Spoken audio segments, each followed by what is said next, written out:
بسم اللہ الرحمن الرحیم۔ السلام علیکم۔ بزم یوسف میں خوش آمدید۔ میں ہوں ڈاکٹر یوسف مغل۔ آج ہم بات کریں گے قرآن شریف، ایک پیکج انسانیت کے لیے۔ ویسے تو دنیا میں بہت ساری کتابیں لکھی گئیں، لکھی جا رہی ہیں اور آئندہ بھی لکھی جاتی رہیں گی، لیکن مختلف سرویز کے مطابق دنیا میں سب سے زیادہ پڑھی جانے والی کتاب جو ہے وہ قرآن مجید ہے۔ مسلمان تو اس کتاب کو پڑھتے ہی ہیں، اس کے علاوہ جو باقی لوگ ہیں وہ بھی اس کتاب سے بہت زیادہ استفادہ کر رہے ہیں اور نئی نئی ریسرچ جو ہے وہ کر رہے ہیں، جس سے ان کو کئی سوالات کے جوابات بھی حاصل ہو رہے ہیں اور قرآن شریف کے نئے نئے راز جو ہیں وہ لوگوں کے سامنے آشکار ہو رہے ہیں۔ چونکہ اس کتاب کی حفاظت کا ذمہ اللہ تعالیٰ نے خود لیا ہے اپنے ذمے، اس وجہ سے نہ تو اس کتاب میں آج تک کوئی تحریف ہو سکی ہے، نہ اس میں کوئی تبدیلی ہوئی ہے اور نہ ہی انشاءاللہ تا قیامت کوئی تبدیلی ہوگی۔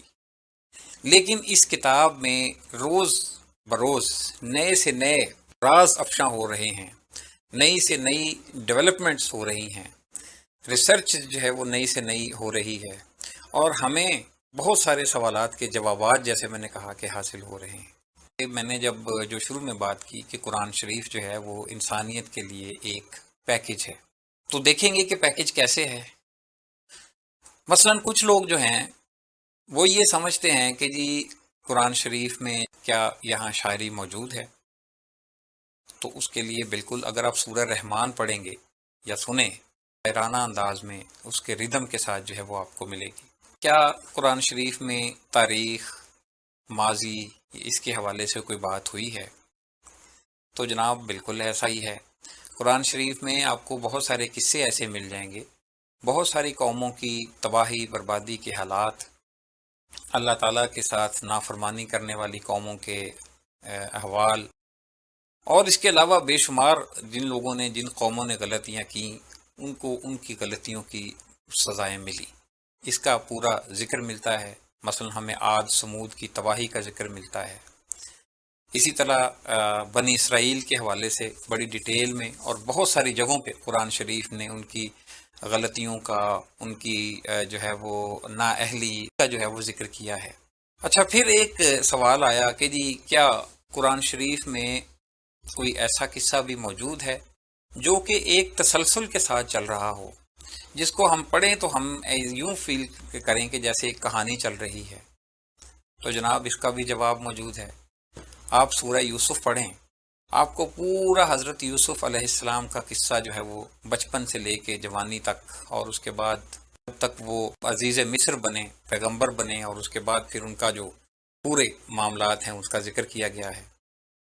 تو یہ بھی قرآن شریف کا کمال ہے۔ پھر کسی نے کہا کہ کیا ریاست کو چلانے کے لیے امور قرآن شریف میں بتائے گئے ہیں؟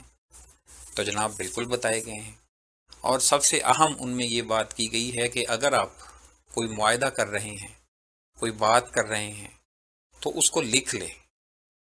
اور یہ بات اتنی زبردست ہے کہ آج بھی آپ اگر اس طرح کے کام کریں گے کہ جہاں کوئی بھی معاہدہ یا کوئی بھی چیز ہوگی، تو جب آپ اس کو تحریر میں لے آئیں گے تو پھر اس معاہدے سے مکرنا بڑا مشکل ہے۔ یہ بہت بڑی ایک جو ہے وہ بات ہے۔ جیسا کہ اگر آپ تاریخ میں دیکھیں تو بل آف رائٹس یا میگنا کارٹا جو ہے وہ آج بھی تاریخ کے پرانے معاہدوں میں سے ایک ہے۔ تو وہ کیوں آج تک ہمارے پاس ہے؟ کہ وہ تحریر ہے، لکھا ہوا ہے۔ اسی طرح اور بہت ساری خصوصیات قرآن شریف میں بیان کی گئی ہیں، لیکن ہمارے پاس چونکہ وقت کم ہے، زیادہ ہم ان کو ڈیٹیل میں ڈسکس نہیں کر سکیں گے، لیکن اتنا میں آپ کو بتا دوں کہ ایک انسان کے لیے، چاہے وہ سائنس ہے، آرٹس ہے، مختلف زندگی کے معاملات ہیں، زندگی گزارنے کے اصول بیان کیے گئے ہیں، نماز، زکوٰۃ کے طریقہ کار بتائے گئے ہیں، انداز بتائے گئے ہیں، کن حالت میں نماز جائز ہے ناجائز ہے، یہ ساری چیزیں بتائی گئی ہیں، زکوٰۃ کے حوالے سے تاکید کی گئی ہے۔ مکمل ایک نظام ایک انسان کے لیے ایک کمپلیٹ پیکج جو ہے وہ آپ کو اس قرآن مجید میں ملے گا، اور یہی وجہ ہے کہ اس کتاب کو جو ہے وہ سب سے زیادہ پڑھی جانے والی کتاب کہا جاتا ہے، کیونکہ آج تک لوگ اس کتاب سے فائدہ ہی اٹھا رہے ہیں۔